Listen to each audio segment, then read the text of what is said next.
Hello, everyone. This is Gresham Harkless with CEO Chat from CEO Blog Nation. And today we have an awesome guest, a close friend of mine, Reginald Jackson Sr. of Joyful Satisfaction Coaching. He's a business coach based out of the Washington, D.C. area. And we get the opportunity to really hear a little bit about Reggie, his business, and some of the things that he would give advice to business owners. So just to kind of start everything out, I wanted to kind of read about Reggie and kind of give you an idea about who he is. Strength, magnetism, presence, inspiring. These are just a few of the words that have been used to describe Reginald. As a personal and business coach, he works with individuals as well as groups, inspiring them to move outside of their comfort zones and realize their greatness. His journey up to this point is interesting and quite diverse. Having served in the Marine Corps for more than 20 years, he offers a unique blend of leadership, wisdom, and compassion. Over the span of his career, he trained, counseled, and mentored hundreds of Marines. It was during that time that he developed the insight and awareness that makes him such a powerful coach.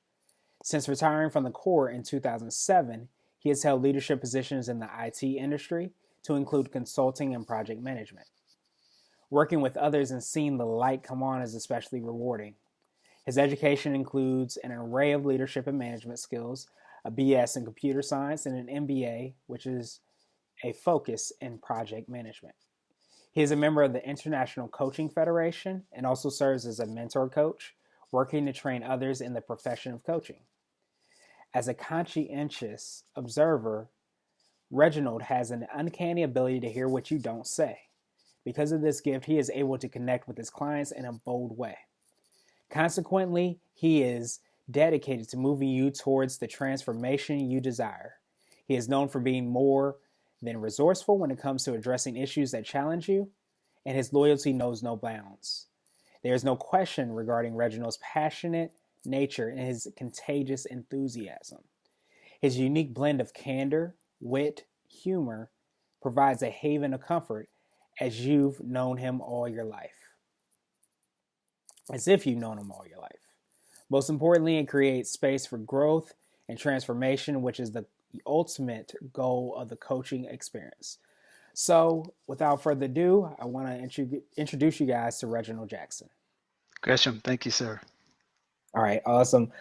So again, I just want to thank you again for taking some time out. But one of the things that I always try to do in the very beginning, just to kind of break the ice and have people get to know a little bit more about you, is I have some like icebreaker or speed round questions. So I'm just going to shoot some questions to you, and you can just say the first thing that kind of comes to your mind. Okay. All right. All right. So first question I have: who's your favorite Jackson? Pick Michael. No, actually, my favorite Jackson is Reggie Jackson. So for those that are in my generation or a little bit younger may remember, he was a baseball player. So two of the teams that he played for in particular was the Yankees and the Athletics, or the A's. So when I was in middle school, that was when Reggie Jackson was pretty much in his heyday. He was called Mr. October. Excuse me. Actually, consequently, my birthday, is also in October. So that was kind of cool. There was a Reggie bar. So in middle school, high school, I was the only guy who knew that had his own candy bar. So that was, I collected his baseball cards, the whole bit.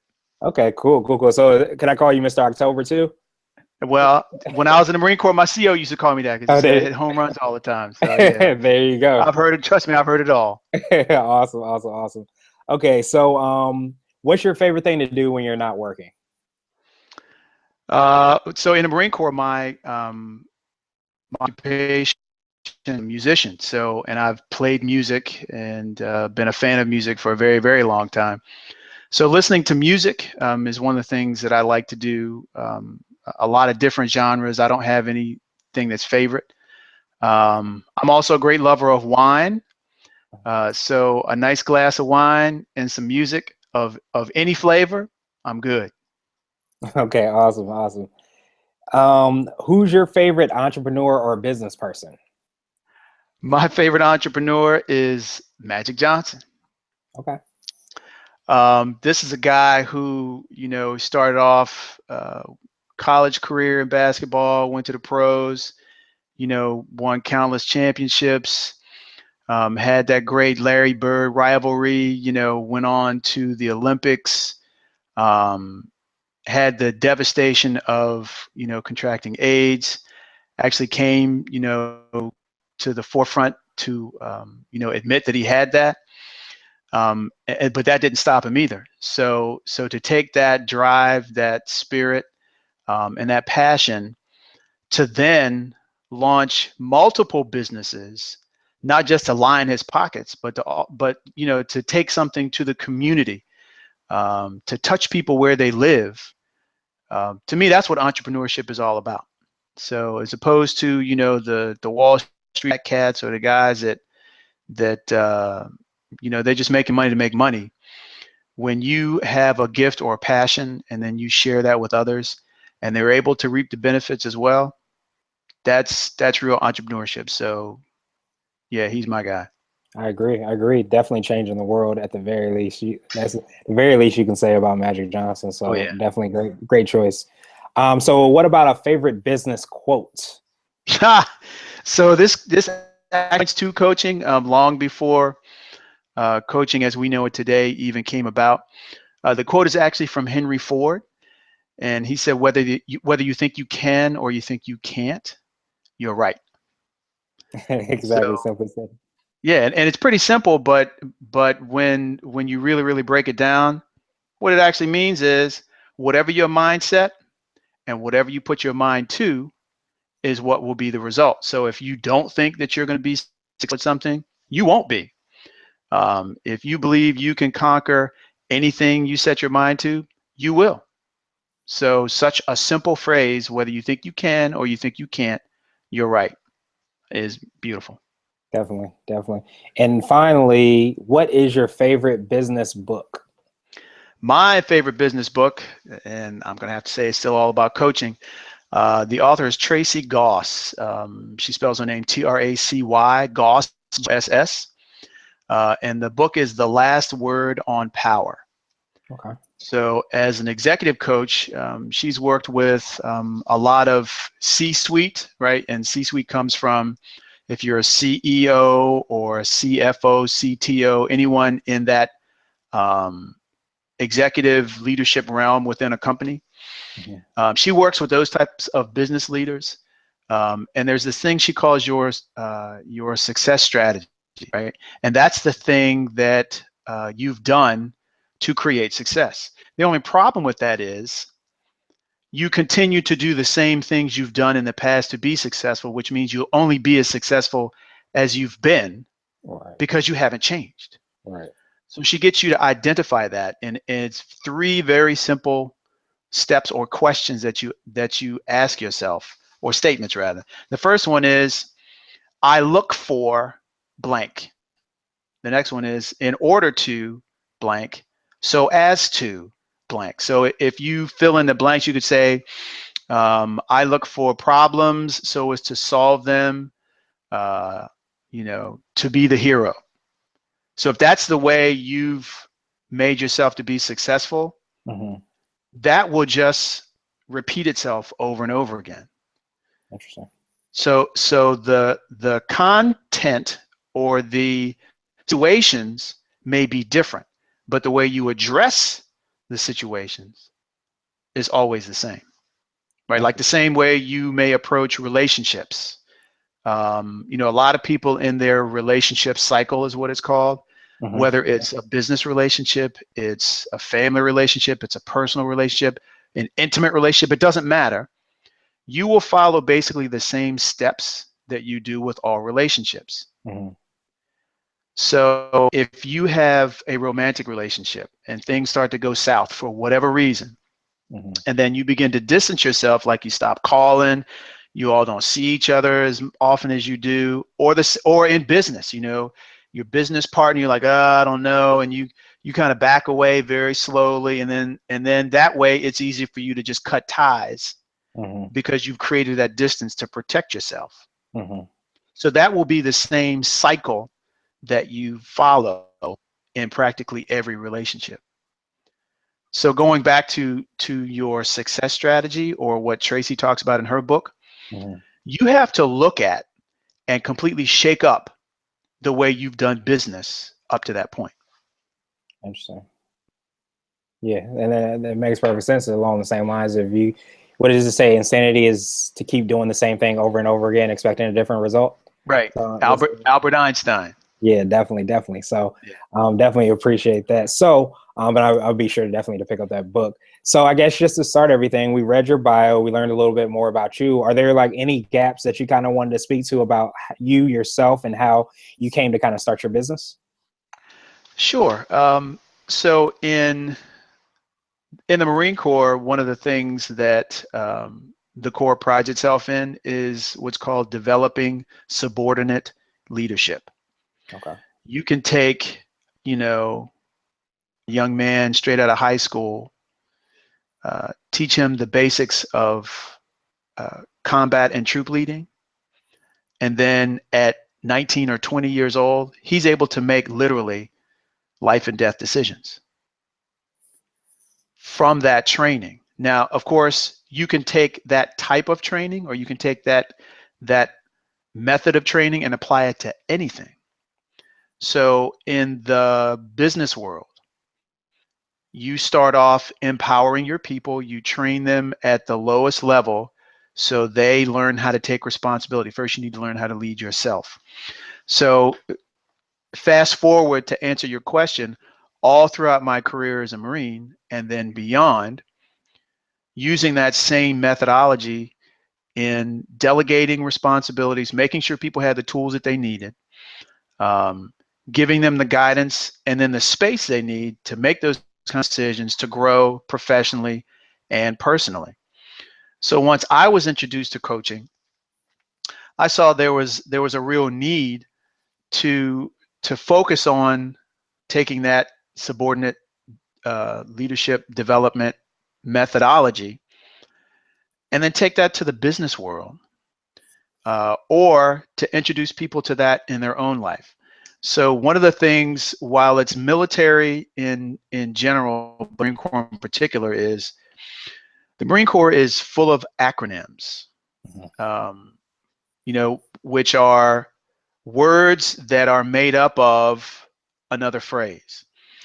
So it spells something like ASAP, as soon as possible. BLUF, BLUF, bottom line up front. So there are hundreds and hundreds of acronyms. One of the acronyms that I learned in coaching is ACAR, ACAR. A is awareness, right? First thing you need to do is pay attention and be aware of the things around you.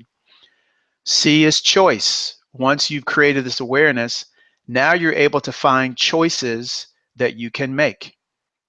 The next A is action. So once you've decided on a particular choice, then take action. Where most people get caught up is there's this loop between choice and action, right? Like, I know I should do so-and-so, or, I know all the things that I have before me, but you just don't act. Whether it's fear, procrastination, whatever it is, you're stuck between choice and action. Once you take action, then be responsible for the action that you take.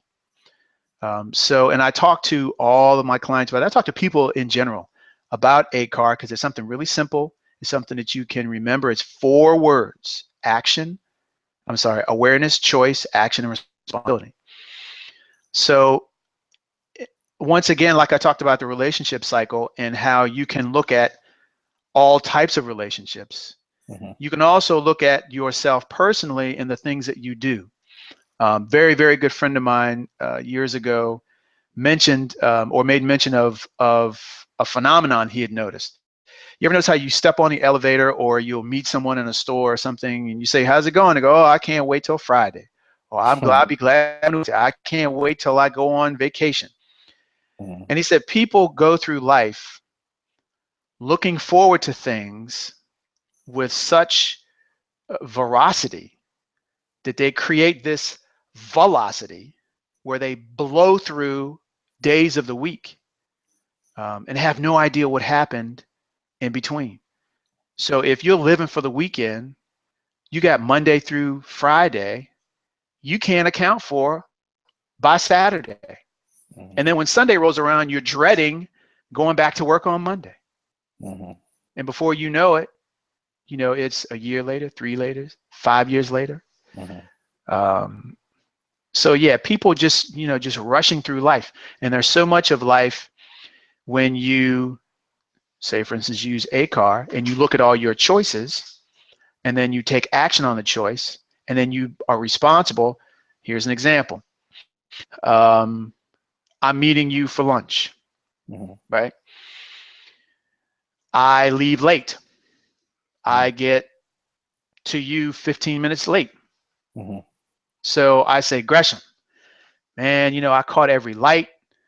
People in front of me driving, like they got nowhere to go.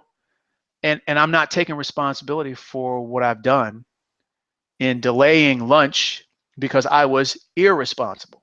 Mm-hmm. So the responsibility piece, like you got a speeding ticket. Well, he Mm-hmm. just, he decided he was going to catch me. No, well, if you were speeding, be responsible. Now, on Right. top of that, though, when you go back a few steps, most of us get to a point in life where we already know how we're going to act, what reactions come up when things take place. Mm-hmm. So the responsible thing would be look at and think about situations before they occur Mm-hmm. so you can then create a different outcome. Mm-hmm. Because life doesn't happen to you, right? I know you've heard before, there are three kinds of people. People that make things happen, people that watch things happen, and people that wonder what happened. Mm-hmm. So I want to be, or I am in category number one, people that make things happen. Mm-hmm. So again, things don't happen to you. People, oh, so-and-so made me so mad. No, they don't. People don't make you mad. Right. You allow yourself to get mad or be angry. And one of the other things that I like to mention to people is being very aware of their own speech and communication. Okay. So instead of saying, he made me so mad, or that just really makes me angry, or on the other side, that just made my day, Mm-hmm. consider that everything you do is a choice. Mm-hmm. So instead of saying, he made me so mad, you can say, I choose to be mad, Right. right? And when you pause to redirect your conversation, Mm-hmm. that's another way of creating awareness. Awesome, awesome, awesome. Definitely. And I find that a lot of, I feel like entrepreneurship and people that start and decide to own their own business are taking kind of accountability and a responsibility, as you would say, for their Right. future to some degree. So um what and how does a coach help out an entrepreneur and business owner? Like, what is a coach and like what role do they play? A lot of people see coaches, okay, I play basketball. I had a coach when I played basketball, I played football, but I don't do that anymore. I'm not trying to go to the NFL or the NBA. So Right. what role do you play in helping out a business owner or an entrepreneur? Sure. The first thing is to have people be clear on what a coach is, and even more importantly, what a coach is not. Mm-hmm. So there are three distinctions that I always draw when I explain this to people. So there's therapy, consulting, and coaching.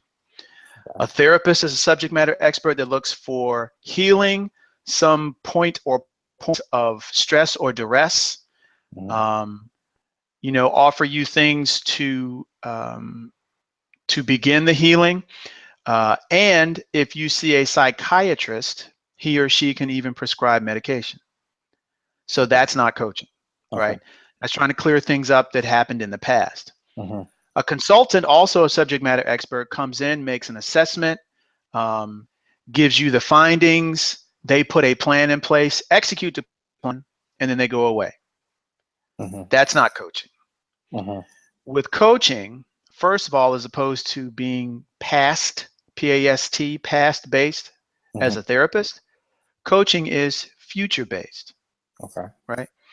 Where do you want to be? What things do you see down the road for you and your business? Mm-hmm. Also, with coaching, you as the client are the subject matter expert because nobody knows better than you. Mm-hmm.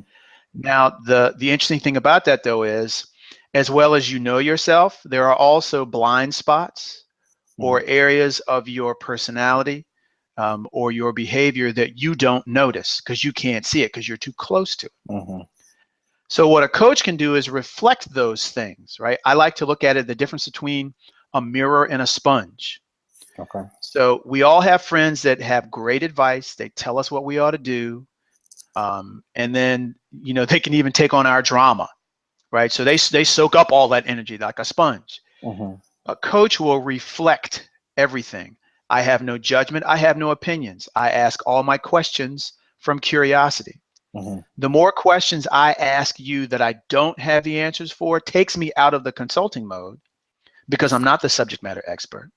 And it puts you in the driver's seat. So as a coach, it's a partnership, right? Where you're the navigator, I'm simply the co-pilot, right? Okay. You're the one, you drive the ship to your success. Now, as a coach, one of the things I want you to be clear on is, if we're talking about entrepreneurship, where do you see your business? What are you really committed to? What things are you willing to do? What things are you not willing to do?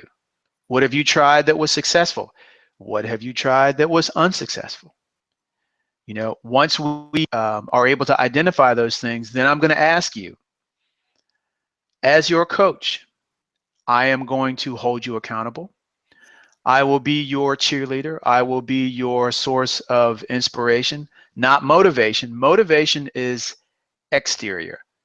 Inspiration, just from the nature of the word, is interior, right?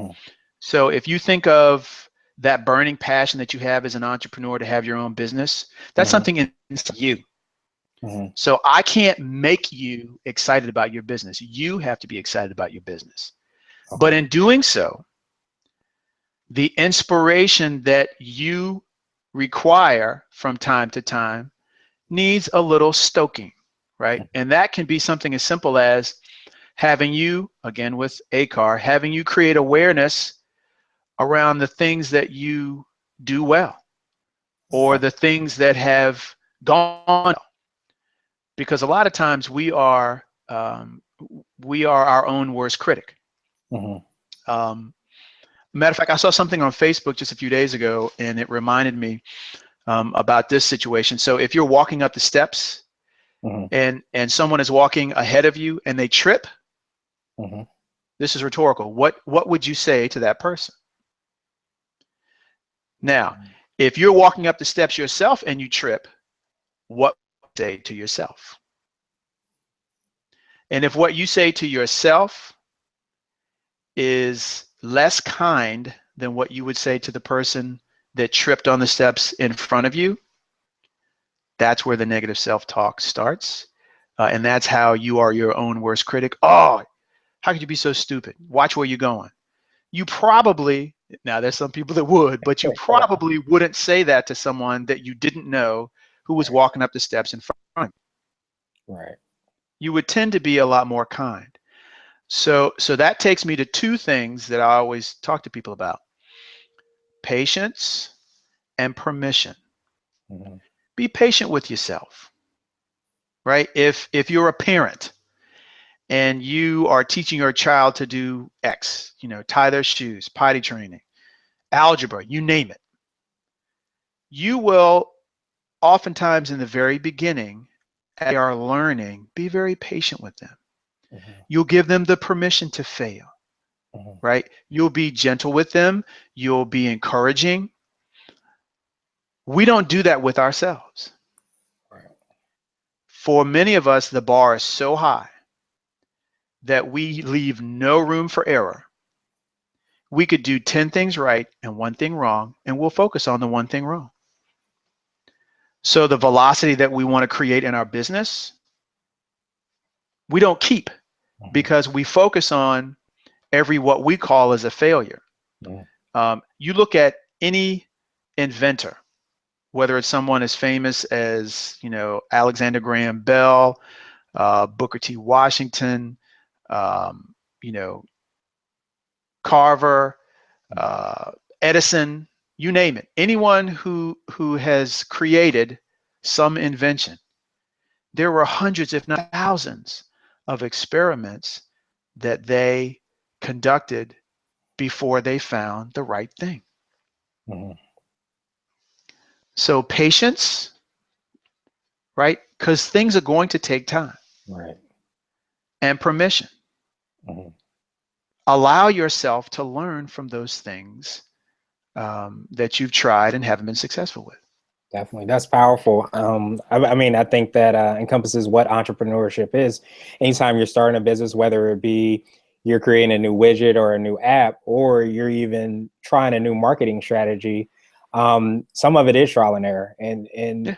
I think that the biggest thing that I've learned about entrepreneurship is that it's okay to fail. And the more you fail, the more you have an opportunity to succeed. So it kind of changes your entire outlook on how you look at failure, and that negative connotation that usually goes with it. But I know you touched on a little bit earlier, like how important it is to realize that I guess businesses are made up of people, and sometimes we forget that. Can you talk a little bit more about how important it is as a person to make sure that you're taking care of yourself so that your business can also be taken care of? Absolutely. There's a phrase, and I don't recall who to give it credit to, but you can't pour anything out of an empty cup. Mm-hmm. Right? So that comes to self-love, self-care, self-nurturing. Take care of and treat yourself well, because then you'll have something to give to other people. So you're a business owner. Let's say, for instance, you're fortunate, blessed enough to have other people working with and for you. Mm-hmm. Well, if you're the first one in, last one out, you take no vacation, you don't remember what time off was like, it's not impossible, but it's highly unlikely that you'll be able to sustain that over a long period of time and still be efficient and proficient. Mm-hmm. So first and foremost, because it's not selfish to take care of yourself. Mm-hmm. It's actually it's actually one of the smartest things that you can do.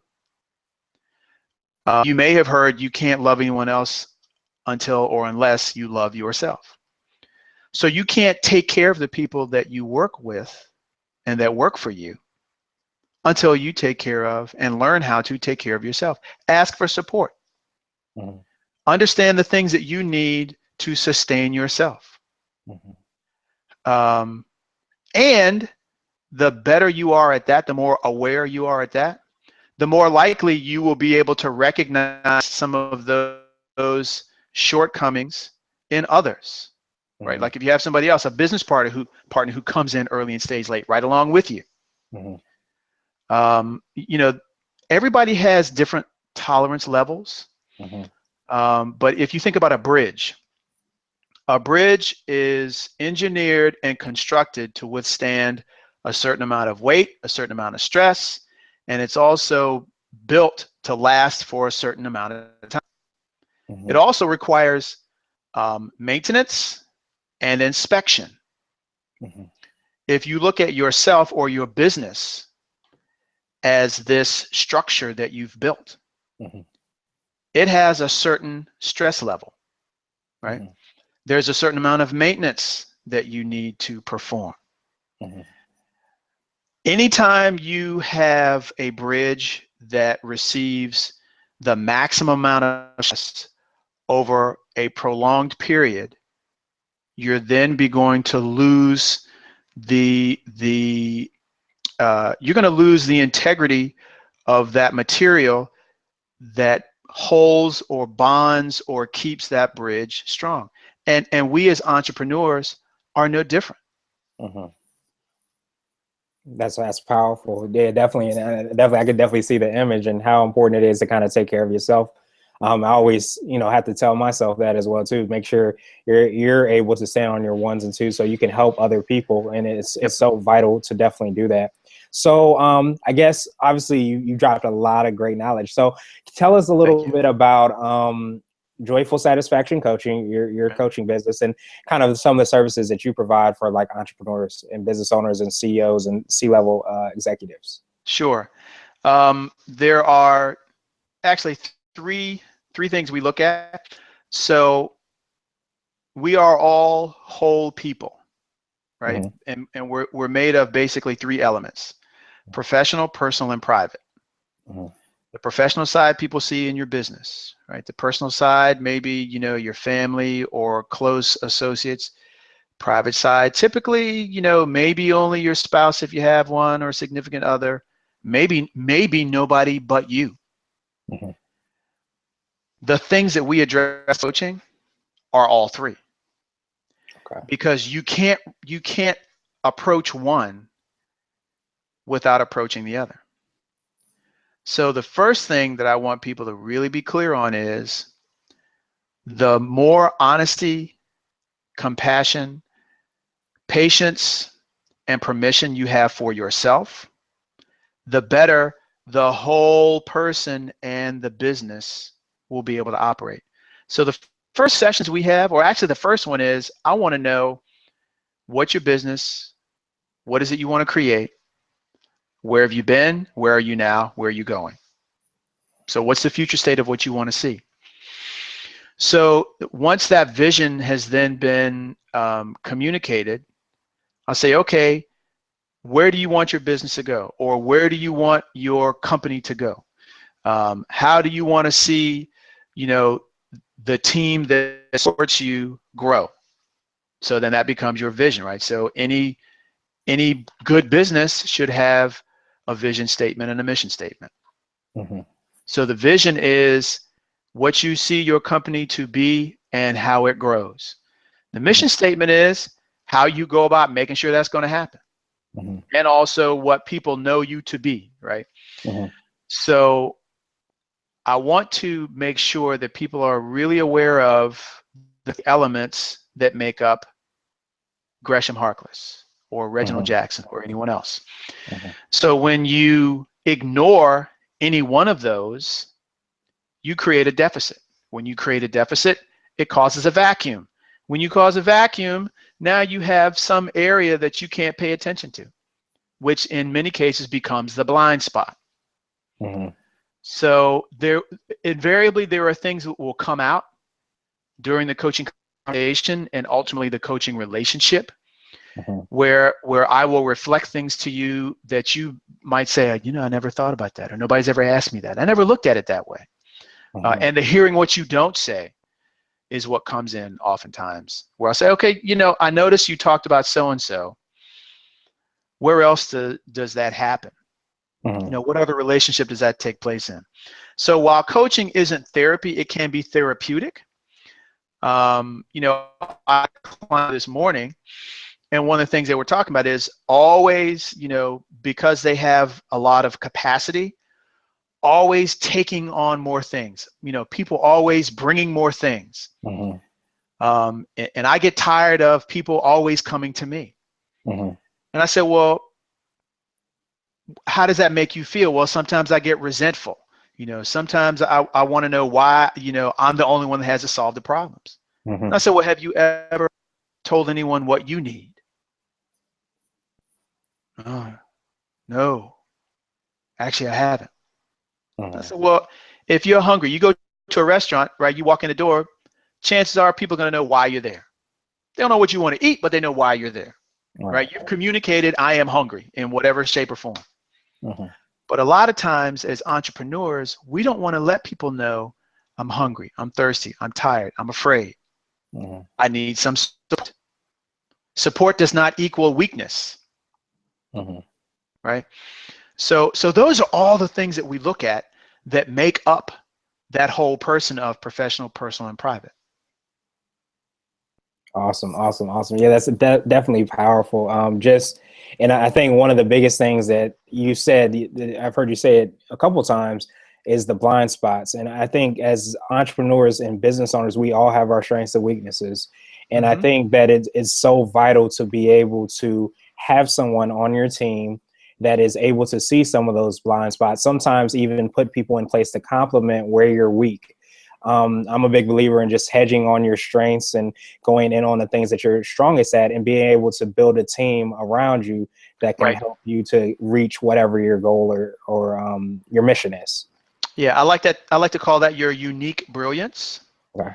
Because so if you imagine a box, right, and Mm-hmm. you divide that box into 4 quadrants, Mm-hmm. if you can imagine in the upper left, Mm-hmm. that's what you were quote unquote born to do, the thing Mm-hmm. you're really passionate about, the thing you're really good at. Matter of Mm-hmm. fact, the thing you're great at, Mm-hmm. right? On the other side of that is the thing that you've learned how to do, that you do well. You're not all like crazy about it, but you can do it well, right? Mm-hmm. Then below that is the thing that you've learned how to do. You're not very good at it, but you get by. Then the last quadrant is the thing you have no business doing whatsoever, Mm-hmm. right? Like some business owners are great visionaries. They're okay in the strategy, right? As far as the is, they can kind of get okay. Yeah, they can get away with it. But when it comes down to accounting or bookkeeping, they should just leave it alone. Right. Right. So when you constantly operate, and those are one of the things that we look at and we identify through coaching as well. Once those things come out and you've identified your unique brilliance, then you have people on your team, or if you're a solopreneur, then you hire somebody to do your website like Blue 16 Media, Mm-hmm. or you have someone else do your social media like Blue 16, or that's your plug. Or you need somebody to do your books, or you need somebody who's a copyright or Mm-hmm. a videographer. You name it, right? You may be able to do this. Yeah, okay, you got the Wix.com website, right? Mm-hmm. And you've done that. Mm-hmm. But is that your unique brilliance, or is it just something either that you learn how to do or you're decent at it? But if it's eating up all your time, Mm-hmm. you're not being as efficient as you can be, which means you rob yourself of your unique brilliance because you're not operating in that space on a regular basis. Right. Right. And then, yeah, definitely, it makes perfect sense along the lines of what you're saying about being patient, but also understanding that it's a process. So understanding that, maybe you start out with the Wix website or something along those lines, and maybe you move up. Maybe you start doing your accounting, but you want to value your time and understand what your time is worth, Right. because your time would be better put in your unique brilliance, so to speak, and Exactly. not doing the accounting, not doing your bookkeeping, not doing those things, because you're not going to grow your business that way. Right. Okay. Right.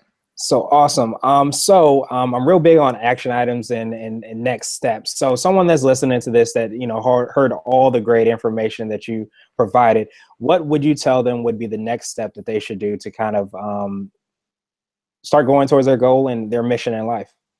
Right. Um, I love things in three. Mhm. Number one, identify, right? Be clear on what it is you want. A phrase I like to call articulated intentionality, being very crystal clear and concise to where you can identify it and then you can communicate that to someone else. So that's number one, be really clear, your brand or your ideal client or the market, that pool that you want to swim in where your clients are. That's number one. Number two, surround yourself with the people that allow you to live in or operate from your unique brilliance, right? Number three, have an accountability structure. People that you count on, right? Like you go into the gym, you got a workout buddy.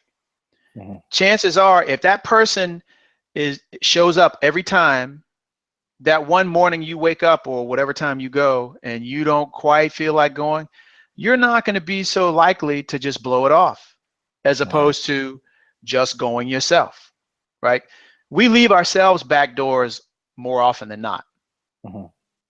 So those three things, being clear about what you're committed to, surrounding yourself with the people that allow you to operate in your unique brilliance, Mhm. and have an accountability structure.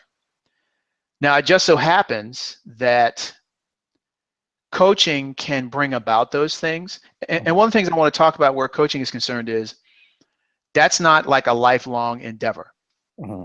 So you don't hire a coach and you stay with them forever. Mm-hmm.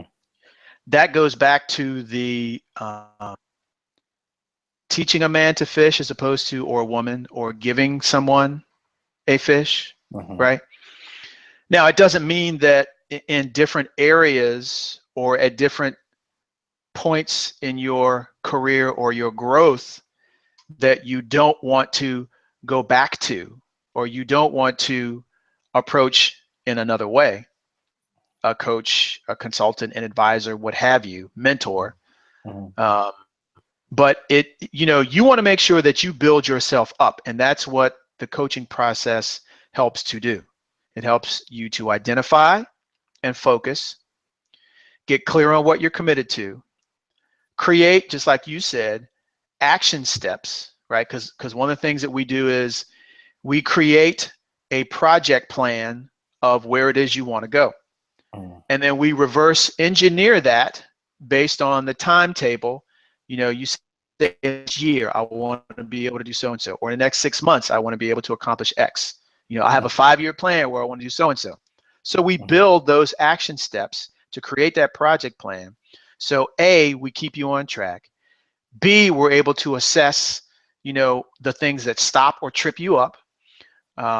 Putting accountability structures in place. One of my mentors says to create a structure that's sufficient to your resistance.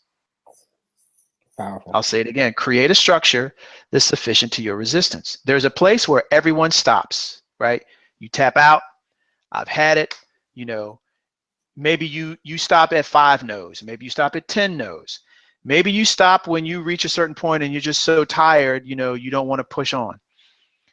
Whatever it is, wherever you stop, put something in place that allows you to move past that point. Now, I'm not saying, stay up 3 hours a day.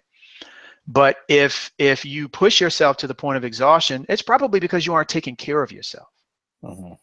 So put a structure in place that allows you to focus on self-care and for someone else to help hold you accountable. Because Awesome. one of the things I talk to my clients about, I say, okay, aside from me, who else in your life close to you, spouse, loved one, significant other, business partner, family member, whoever, who is a person or who are the people that you can pick up the phone, shoot an email, text message, meet for coffee, whatever the case, create a mastermind. That's an outstanding idea. I had a client of mine, his mastermind group actually suggested that he hire a coach, which, was me. But having those people in your life will create so that you continue to have forward movement. Awesome. I know that was kind of a long answer, but. No. I mean, it's a great answer. I wish my answers were that long and that good. But no, definitely. I mean, especially along the lines of the mastermind are definitely huge. That's something that's being around like-minded individuals that hold you accountable for what it is that you hope to do. Right. And I think that's the biggest thing that I've learned, about coaching and heard about coaching is just that it's not necessarily that you're setting yourself up for where you want to go in life. And that coach kind of just helps you get there and assists you to do that. So how should people get in touch with you? I would say that would be step 4. We have 3 steps. Step 4 would definitely be to reach out to Coach Reggie. Sure. So how do we do that? Okay, you can reach me through my website at www.jscoaching, just like it sounds. J as in Juliet, S as in Sierra, coaching, jscoaching.net. You can call if I can give a phone number. Can I do that? Absolutely. Okay. Yeah, we'll definitely have it in the description too. Okay. Area code 703-587-6276. If I don't answer, by all means, please leave me a voicemail and I'll return your call. The other is email. So that would be Reggie@jscoaching.net. Okay, awesome. And we'll definitely have all that information in the description so you'll be able to find and get a hold of you. And finally, I know you had some upcoming things coming up. You had an event that you wanted to talk a little bit more about that you're going to be speaking at? Yeah, I was invited to be one of the speakers for what's been called the Reinvention Convention. Okay. It's held in DC. I believe it's 1335 L Street Northwest. Don't quote me on that, but I'll make sure that you get the URL and the address. But it takes place February 14th and 15th, so it's a 2-day event. Basically, this event is geared toward creating a community of what I would call well-being and health practitioners, Mhm. whether it be, coaching, yoga, um, health and wellness, spirituality, you name it. Create a community of local entrepreneurs, like a one-stop shop. So this 2-day event is designed to introduce you to, these are some of the businesses in the local area that in that realm of wellness and business building would be a place to go. Okay. Awesome. Awesome. Awesome. And then I know that you had an offer that you wanted to give for our listeners. Yeah, It, for anyone who's listening, mhm. you can contact me in any one of those 3 ways: email, website, or phone, Mhm. and you get one 60-minute coaching session, complimentary.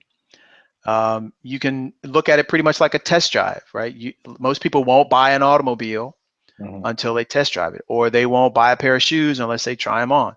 Mhm. Say the same thing. Hey, let's make sure that the relationship is what you think it should be, so that there's enough energy or enough synergy to create the coaching relationship. Because my goal is to make sure you reach yours. Awesome. Awesome. Well, thank you so much, Coach. Thank I you. really appreciate you taking time out of your schedule. As always, I learned so much. So I really appreciate it. And thank you again. Thank you. Take care.